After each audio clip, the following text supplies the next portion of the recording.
भारत एक ऐसा देश है जहां हर बरस औसतन 15 लाख छात्रों को इंजीनियरिंग की डिग्री मिलती है, जबकि अमेरिका में यह औसत 1 लाख से भी कम है। लेकिन वो डिग्री किसी काम की तब होगी जब छात्रों को नौकरी मिलेगी। रोजगार पैदा करने के नाम पर बड़े बड़े दावे सरकार जो भी करती रहे, हम जो दिखाने जा रहे हैं वो शायद इस देश के लिए या उच्च शिक्षा के लिए खतरे की घंटी है, क्योंकि इंजीनियरिंग से छात्रों का मोहभंग हो रहा है और कितनी बड़ी तादाद में हो रहा है, बिना चर्चा किया ये रिपोर्ट देखते हैं। 1,36,000 ये संख्या इंजीनियरिंग की कम होती सीटों की है। यानी देश में छात्रों को इंजीनियरिंग की डिग्री देने वाले या कहें इंजीनियर बनाने वाले संस्थानों की रुचि अब ना तो इंजीनियरिंग की पढ़ाई में है और ना ही बेरोजगारी जब फैल रही है तो कोई छात्र अब इंजीनियरिंग की डिग्री लेना चाहता है जैसे 5 बरस पहले लेना चाहता था। और इस सिलसिले को समझे तो बीते 5 बरस में इंजीनियरिंग कॉलेजों के बंद होने की तस्वीर आपकी स्क्रीन पर है। तो 2013-14 से लेकर 2017-18 देखिए किस तरीके से इंजीनियरिंग कॉलेज बंद हुए हैं। कुल 146 कॉलेज बंद हो चुके हैं और अब 83 और कॉलेजों ने all India council for technical education यानी AICTE के पास दरख्वास्त डाली है कि वो अपने इंजीनियरिंग कॉलेज बंद करना चाहते हैं। इतना ही नहीं, 494 कॉलेजों ने अपने कुछ ग्रेजुएट और पोस्ट ग्रेजुएट इंजीनियरिंग कोर्स खत्म करने को कहा है। 639 इंजीनियरिंग कॉलेजों ने तकरीबन 62,000 सीटें कम करने की अर्जी डाली है। और इस तरह जुलाई से शुरू होने वाले नए सत्र में पूरे देश में इंजीनियरिंग की तकरीबन 1,36,000 सीटें कम हो सकती है। सवाल है, नौबत क्यों आ गई? तो बात बहुत सीधी और सरल है, या सच कुछ और है, पर इस आंकड़ों को देख लीजिए। यानी बीते 5 बरस के दौर में हर साल 15 लाख से ज्यादा छात्रों ने देश के इंजीनियरिंग कॉलेजों में दाखिला लिया, लेकिन उनमें से नौकरी सिर्फ 3-3.5 लाख को ही मिल पाई। औसत निकाले तो 5 साल में 90 लाख छात्रों ने इंजीनियरिंग की पढ़ाई की, जिसमें से तकरीबन 17 लाख को नौकरी मिली, यानी सिर्फ 18.7%। मतलब साफ है, इंजीनियरिंग की पढ़ाई करने वाले तकरीबन 80% छात्रों को अपने क्षेत्र में नौकरी ही नहीं मिली। और AICTE के 2017 की रिपोर्ट को माने तो लगभग 60% इंजीनियर बेरोजगार रहते हैं, उन्हें कोई काम नहीं मिलता। और ऐसे में देश के शिक्षा मंत्री इसके लिए इंजीनियरिंग कॉलेजों के करिकुलम को जिम्मेदार बता रहे हैं। तो अगर पढ़ाई में खोट है तो फिर साल दर साल लाखों छात्रों का भविष्य खराब क्यों किया जा रहा है? और इस वजह से बेरोजगारी की कगार पर पहुंच चुके पढ़े लिखे इंजीनियरों की हालत का जिम्मेदार है कौन? क्या कोई बताएगा?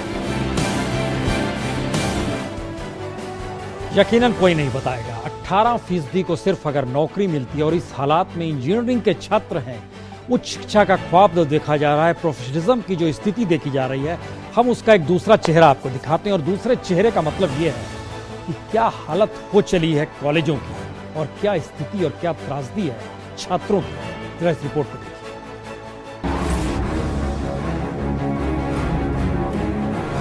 हजारों की संख्या में किताबें भरी पड़ी हैं। केमिस्ट्री लैब है, फिजिक्स लैब है, कंप्यूटर है, इक्विपमेंट है, लेकिन यह सब कुछ धूल खा रहे हैं, क्योंकि रोहतक के इस इंजीनियरिंग कॉलेज में अब ना टीचर है ना छात्र। तो RN इंजीनियरिंग कॉलेज का कैंपस तकरीबन 1.5 लाख स्क्वायर फीट में फैला है। 2 साल पहले तक इस कैंपस में छात्र आते थे, इंजीनियरिंग की पढ़ाई करते थे, डिग्री लेते थे, लेकिन जब वो डिग्री ही किसी काम की नहीं रही तो छात्र क्या करें, कहां जाएं और क्यों आए? बच्चों की रुचि खत्म हो गई इंजीनियरिंग के प्रति। BSc BEd जो बच्चे करते हैं आजकल, टीचर की जॉब मिल जाती है और मिल जाती है। इंजीनियरिंग किए हुए बच्चे 5-5 हज़ार में 10-10 हज़ार में जॉब के लिए भी कर सकते हैं। हालत यह है कि रोहतक और हिसार में कई इंजीनियरिंग कॉलेजों के नाम केवल उनके बोर्ड तक सिमट कर रह गए हैं, तो कई सिर्फ नाम के लिए ही है, हकीकत में कुछ अता पता ही नहीं। और ये हालत क्यों है? आखिर इसकी वजह क्या है कि पहले जिस इंजीनियरिंग की पढ़ाई के लिए छात्रों में जबरदस्त क्रेज हुआ करता था, हर माँ बाप का सपना होता था उनका बच्चा किसी इंजीनियरिंग कॉलेज में दाखिला पा जाए, उसी इंजीनियरिंग की पढ़ाई करने वाले अब नौकरी के लिए मारे मारे फिर रहे हैं। पिछले कुछ बरस में बीटेक करने वाले तमाम छात्र इस कड़वी सच्चाई को समझने लगे हैं, इसीलिए वो अभी से विकल्प की तैयारी में लग गए हैं। I have already decided that after BTech I have to prepare for IAS. Centre में जॉब करे उसको भी इतने पैसे मिल रहे हैं, और वो इंजीनियरिंग करके जा रहा है उसको भी इतने मिल रहे, तो बात के बराबर है।